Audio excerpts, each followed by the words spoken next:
I hate to tell it to you, but whether a documentary feels cinematic or not has nothing to do with your camera.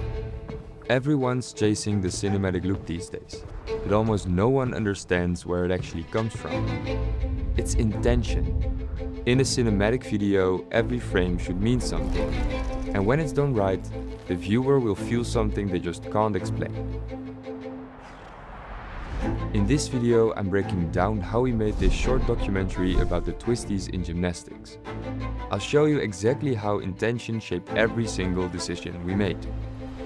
So keep watching, because I want to walk you through the entire process as openly as I can. This project actually started from something very personal. When I was younger, I did trampoline gymnastics myself. So when I started thinking about making a short documentary, I naturally looked at the world of gymnastics. And that's when I thought of Casimir Schmidt. He's one of the best gymnasts in the Netherlands. At first, I thought about making something around his Olympic setbacks, but pretty quickly I realized I wanted to go deeper than just competition results. That's when I suddenly thought about the Twisties. As an athlete myself, I was already familiar with the concept.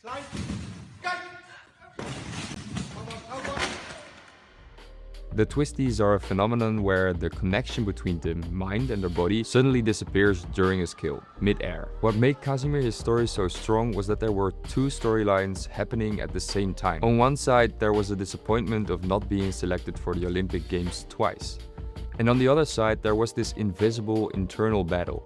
The Twisties. Like many passion projects though, this idea stayed on the shelf for a really long time. Until a few months ago, when I grabbed a coffee with fellow filmmaker Jasper Mulder. We didn't really know each other yet, but during that conversation we realized something funny. We were both thinking about making a short documentary about a gymnast. So we decided to join forces and make it happen together. Before we started filming anything, we spent a lot of time thinking about the structure of the story. We divided this documentary into 5 chapters. This helped us structure the emotional arc of the whole film. First, we meet Casimir and his world. Then we see his ambition and dream of going to the Olympics. Then there is rejection. Casimir didn't get selected twice. Then comes disruption.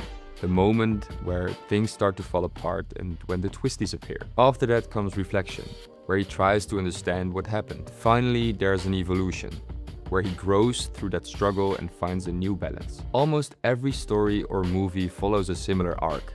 You meet a character, you understand what they want, something disrupts their path, and by the end, they've changed. Now on paper, that's pretty simple, but in practice, it wasn't. The biggest challenge was, how do you show something that mostly happens inside someone's head? So while the story structure gave us some direction, it also raised a big question we still had to solve. That question stayed with us all the way into the edit. But first, let's talk about the production itself.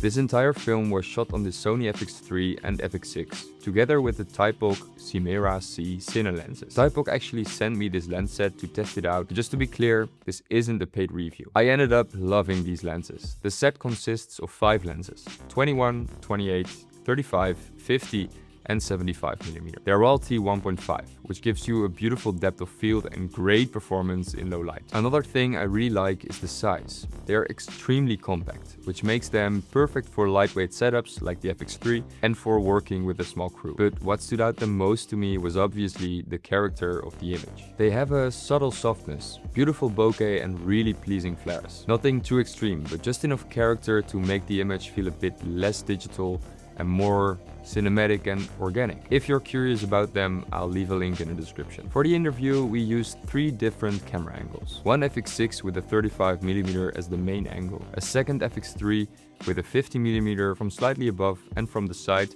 which made the frame feel a bit more intimate. And a third FX3 with a 75mm focused closely on his mouth for moments where we really wanted to emphasize certain words. For audio, we used a Rode NTG shotgun mic and a lav mic as backup.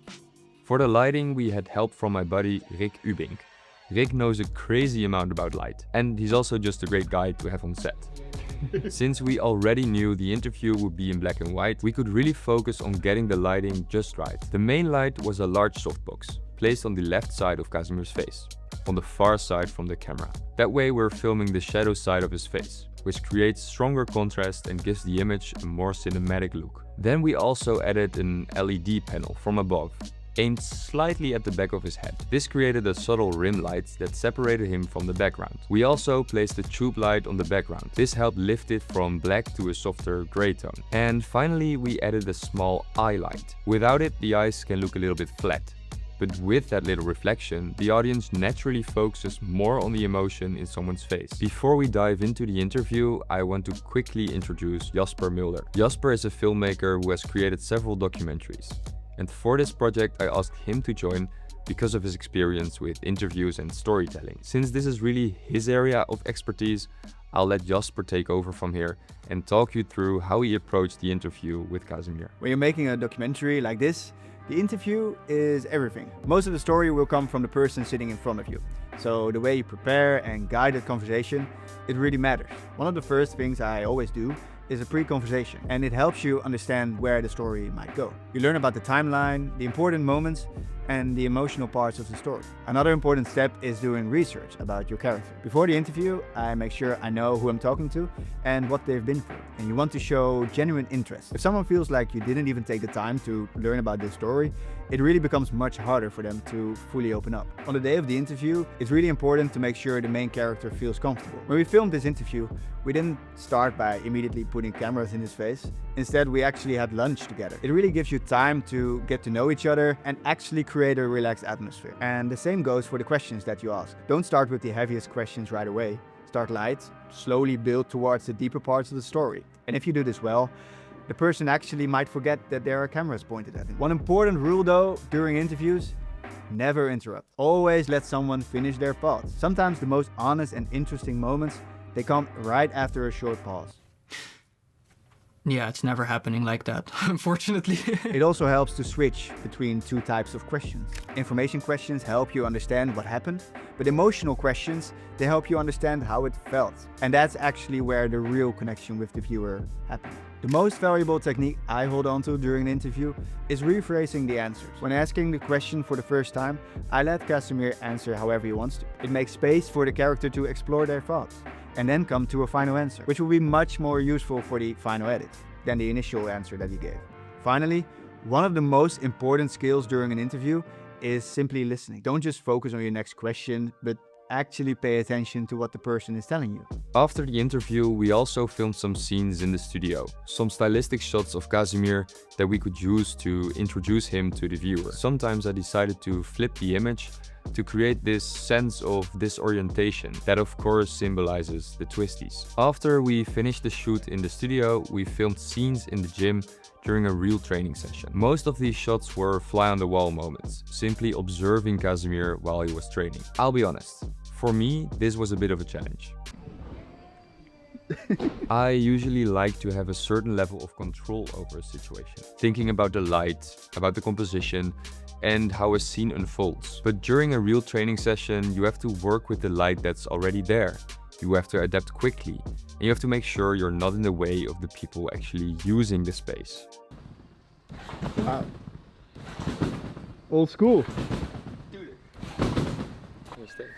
These kinds of moments are really important in a documentary because they keep the story honest and grounded. When I look back at the interview footage together with the material from the first day in the gym, I felt like something was still missing. The interview was emotionally very strong and the gym footage felt grounded, but visually it just wasn't enough. That's when I decided to plan an extra stylistic shoot in the gym to create some shots that could help translate the emotions behind the story. And when I shoot videos like these, I always try to think about symbolism. One of my favorite shots uses a spotlight on Casimir, creating this strong shadow and high contrast. To me, this shot represents pressure. Everything around him fades away, and he's left alone with his own thoughts. Because disappointment plays such a big role in this story, we leaned into backlighting the scenes to create high contrast shots that support this feeling. That way, the audience doesn't just understand the story, but they see it. They actually feel it. they experience it. Let's now talk about post-production. Today, everything is moving fast. Because of Instagram and TikTok, our attention spans have become incredibly short. After just a few seconds, people decide whether they keep watching or scroll away. And with this project, I wanted to do the complete opposite. Documentaries give you this chance to slow down and really take the audience on a journey. The real challenge during editing was choosing the right moments. Jasper and I spent a full day going through the 1.5-hour interview, cutting it down to about 5 or 6 minutes. Some quotes were beautiful, some others were super interesting, but not all of them helped to tell the story. So we were constantly asking ourselves 2 questions. Does this moment move the story forward? And does it add any emotion? If the answer was no, the quotes just had to go. Sometimes it's also way more powerful to just show something instead of literally saying it. But the biggest struggle in the edit was still the same question we had in pre-production. How are we going to show the Twisties? For a very long time I kept avoiding that part. The rest of the film was almost there, but this one piece just didn't feel right. I tried a few different ideas to literally visualize that moment, but every time it started feeling way too forced, too thought out. Almost a bit cringe, to be honest. But at some point I realized I was just overthinking it. I was just trying too hard to show the Twisties, when maybe the stronger choice was to leave more space for the viewer. So in the end I just removed the distraction, stayed on Casimir's interview frame, combined that with a build-up and a few seconds of black screen.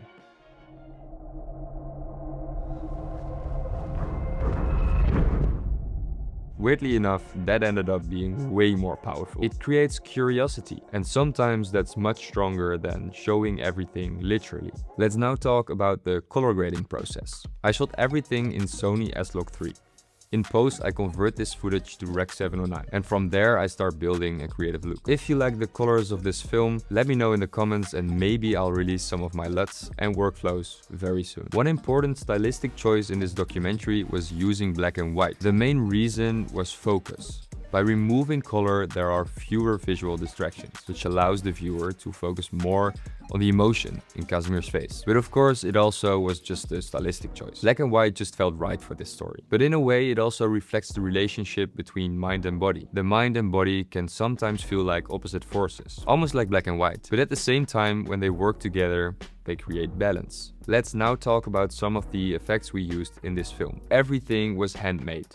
No freaking AI. One of the first visual elements you see in this film is the brain and nerve system animation. For this, I worked together with Yves. Yves is crazy good at VFX and he helped us create these visuals. The idea behind this animation was to visually represent how the brain communicates with the body and how sometimes when something goes wrong in that system, your thoughts can completely take over your movements. Another effect I experimented with was the clone effect of the slow motion flips and twists in the gym. Because I used the high shutter speed, I could slow those shots down heavily to about 5%. I used optical flow for this. On their own they looked nice, but also a bit predictable, just slow motion gymnastics. So I wanted to push it a little further and create something more unique, turning the gymnastics movements into a piece of visual art. When it comes to transitions, I generally try to keep things subtle. One example is matching the movements. Here I match the movement of one shot with the movement of the next. In the end of the film, we jump from the present moment back into the past. But because the movement matches so well,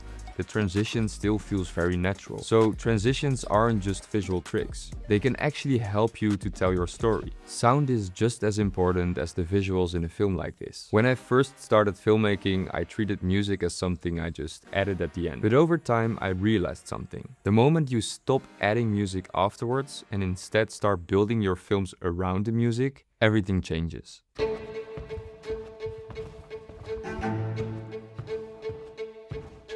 Music really shapes the emotional tone of a scene more than anything else.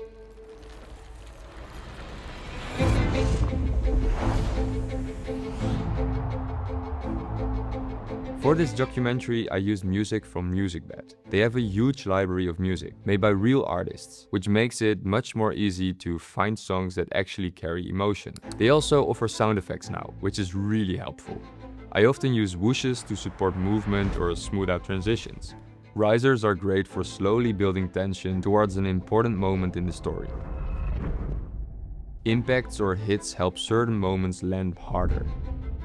Used well, all of these subtle sounds make the film feel much more immersive, often without the viewer even noticing why. If you want to try out MusicBed yourself, you can now start a 14-day free trial with a link in my description. The interesting thing about documentary filmmaking is that you can't control everything. I had to let go sometimes and just trust the whole story. And to be honest, that's also what made this project so much fun. There was no picky client, no crazy deadlines, just a group of passionate people coming together to create something. Projects like these remind me that filmmaking isn't always about budgets or clients. Sometimes the real value of a project lies in everything around it. It's about the people you meet, the new things you learn, the creative freedom you get to explore new ideas. In the end, those projects are often the ones that shape you the most as a filmmaker. And you never really know where a project like this might lead. You don't know who might see it, who it might inspire, or what doors it might open later. But even if none of that happens, projects like these remind me why I started filmmaking in the first place. Hopefully this breakdown gave you some useful insights. Thank you for watching, and I'll see you in the next one.